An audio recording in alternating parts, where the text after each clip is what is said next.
বেলায় ব্রেকফাস্ট করার পর আমি চলে গিয়েছিলাম আমাদের বাগানে, কারণ মায়ের বাড়ি আসার পর থেকে আমার ঠিক বাইরে বেরোনো হচ্ছে না বৃষ্টির জন্য। আজ বৃষ্টি যেহেতু হয়নি, তো সেই জন্য আমার মনে হলো চলো বাগানের দিকে যাওয়া যাক।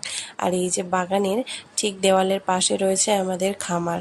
এই খামারটা একটা সময় অনেকটা বড় ছিল, এখন সেটা অনেকটা ছোট হয়ে গেছে। তো এই খামারে আমরা কাজিনসরা, পাড়ার বন্ধু বান্ধবীরা, পাড়ার ছেলেমেয়েরা একটা সময় খুব খেলা করেছি এখানে। আমাদের শৈশব কেটেছে এখানে।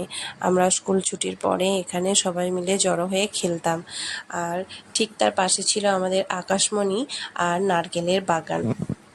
আজ সেই বড় বড় আকাশমণি গাছগুলোকে কেটে ফেলা হয়েছে, আর কিছু নারকেল গাছও কাটা পড়ে গেছে। এখানে লাগানো হয়েছে কিছু চারা গাছ, সবজি গাছ। আর এই যে দেখতে পাচ্ছ এই টোবাটা নারকেল গাছের ঠিক নিচে, ওর পাশে যে দেওয়াল, দেওয়ালের ওই পারেও রয়েছে আমাদের পুকুর। আর এই দেওয়ালটা আমাদের পুকুরের ওপর দিয়েই হয়েছে, আর এটা হয়েছে আমার ভাইয়ের শখে।